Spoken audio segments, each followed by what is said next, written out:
Doctor ಬಹಳ ಮುಖ್ಯವಾಗಿ ಕೇಳಬೇಕು ಅಂತ ಅನ್ಕೊಂಡಿದ್ದು, ವ್ಯಾಕ್ಸಿನೇಷನ್ಸ್ ಏನಾದರೂ ಇದೆಯಾ? ಯಾವ ಯಾವ ಈ ಒಂದು ಮುಂಗಾರಲ್ಲಿ ಬರೋವಂಥ ಯಾವ ಕಾಯಿಲೆಗಳಿಗೆ ವ್ಯಾಕ್ಸಿನೇಷನ್ಸ್ ಇದೆ ಡಾಕ್ಟರ್? ತುಂಬ ಒಳ್ಳೆ ಪ್ರಶ್ನೆ. ಇದ್ರೊಳಗೆ ಇಂಪಾರ್ಟೆಂಟ್ ಅಂದರೆ ನಮ್ಮಲ್ಲಿ ಲಸಿಕಾ ಕ್ರಮ ಇದೆಯಲ್ಲ, ನಮ್ಮ ರಾಷ್ಟ್ರೀಯ ಲಸಿಕಾ ಅಭಿಯಾನ ಇರ್ಬೋದು ಅಥವಾ ನಮ್ಮ IAP ಇಂಡಿಯನ್ ಅಕಾಡೆಮಿ ತುಂಬ ಕರೆಕ್ಟ್ ಗೈಡ್ಲೈನ್ಸ್ ಮಾಡಿದೆ. ಪ್ರತಿ ವರ್ಷ ವ್ಯಾಕ್ಸಿನೇಷನ್ ಅಪ್ಡೇಟೇ ಆಗ್ತಾ ಇರುತ್ತೆ. ಈ ಥರ ಸೀಸನ್ಗೆ ಇದು ಕೊಡಬೇಕು ಅಂತಲ್ಲ. ನಿಮ್ಗೆ ಗೊತ್ತಿರೋ ಹಾಗೆ ಈಗೆಲ್ಲ ಟೈಫಾಯ್ಡ್ ವ್ಯಾಕ್ಸಿನ್ ಬಂದಮೇಲೆ ನಮ್ಮಲ್ಲಿ ಬರೋದು ಈ ಥರ ತುಂಬ ಕಡಿಮೆ ಆಗಿದೆ, ಬಟ್ ಇಲ್ಲ ಅಂತ ಏನಿಲ್ಲ. ಹಾಗೆ ಚಿಕನ್ ಪಾಕ್ಸು ಅದು ಈ ಸೀಸನಲ್ಲಿ ಸ್ವಲ್ಪ ಹಿಂದೆ ಸ್ವಲ್ಪ ಶೆಕೆಗಾಲದಲ್ಲಿ ಬರೋ ಅದಕ್ಕೂ ವ್ಯಾಕ್ಸಿನ್ ಇದೆ. ಬಟ್ ಆವಿಷ್ಕಾರದಲ್ಲಿ ಅಥವಾ ಪೈಪ್ಲೈನಲ್ಲಿ ಇರೋದು ಈ ಡೆಂಗೆ ವೈರಸ್ಗೆ ಇದು ನಡೀತಾ ಇದೆ, ಮಲೇರಿಯಾಗೂ ವ್ಯಾಕ್ಸಿನ್ ನಡೀತಿದೆ.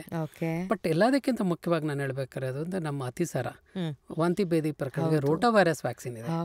6 ಮಂತ್ಸ್ಗೆ ಕೊಡ್ತೀವಿ. ಅಂದ್ರೆ ಫಸ್ಟ್ ಹುಡ್ದಾಗ್ಲೇ 1.5, 2.5, 3.5 ಮಂತ್ಸ್ಗೆ ವ್ಯಾಕ್ಸಿನ್ಸ್ ಇದೆ, ಅದು ಕೊಡ್ತೀವಿ. ರೋಟಾ ವೈರಸ್ ಅಂತ ಅಂದ್ರೆ ಬಾಯಲ್ಲಿ ಕೊಡುವಂಥ ವ್ಯಾಕ್ಸಿನ್. ಅದರಿಂದ ಈ ಅತಿಸಾರದ ಹೆಚ್ಚಾಗಿ ರೋಟಾ ವೈರಸ್ ಇಂದ ಬರೋದು ಕಂಟ್ರೋಲ್ ಆಗುತ್ತೆ. ಬಹಳ ಮುಖ್ಯವಾಗಿ ಈ ಸೀಸನಲ್ಲಿ ಬರೋದು ಇನ್ಫ್ಲೂಯೆನ್ಸಾ, ಅಂದರೆ ರೆಸ್ಪಿರೇಟರಿ ಮೇಲೆ ಬರೋ ಕೆಮ್ಮು ನೆಗಡಿ, ಇನ್ಫ್ಲೂಯೆನ್ಸಾ ವೈರಸ್ ಅಂತ ಹೇಳ್ತೀವಿ.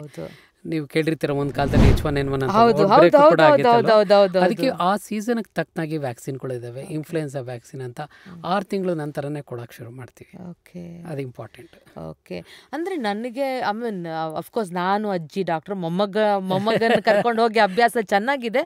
But at the same time ತಂದೆ ತಾಯಿ ಒನ್ಸ್ ಒಂದು ಚೈಲ್ಡ್ ಒಂದು ಜಗತ್ತಿಗೆ ಬಂತು ಅಂದಮೇಲೆ ಅವ್ರ ಜವಾಬ್ದಾರಿ ಕರೆಕ್ಟಾಗಿ ಅಬ್ಸರ್ವ್ ಮಾಡಿ ನೋಡಿಕೊಂಡು ಮಗುವನ್ನ ಯಾವ ರೀತಿಯಾಗಿ ಕಾಯಿಲೆಗಳಿಂದ ವಿಮುಕ್ತನನ್ನಾಗಿಟ್ಕೊಳ್ಳೋದು ಅದು ಅವ್ರ ಕೈಯಲ್ಲಿರುತ್ತೆ. Plus at the same time they should visit the doctor on time.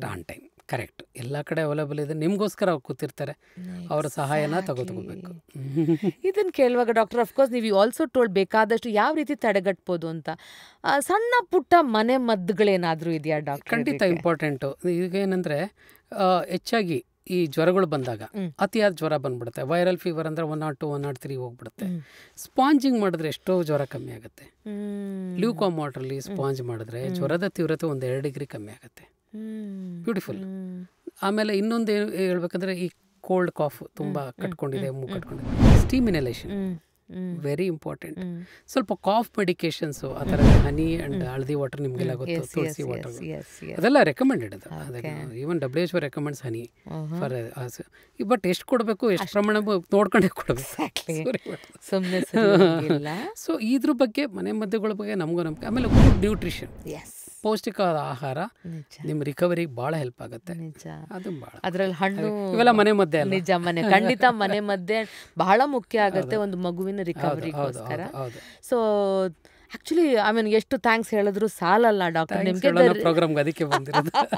The reason being ಎಷ್ಟೋ ವಿಚಾರಗಳು ಗೊತ್ತಿರುತ್ತೆ. ಅಂದ್ರೆ ಆಕ್ಚುಲಿ ನನ್ಗನ್ಸೋದು ಅತಿಯಾಗಿ ಗೊತ್ತಿರುತ್ತೇನೋ ಎಷ್ಟೋ ಸಲ ನಮಗೆ. And we don't know to take the right action at the right time.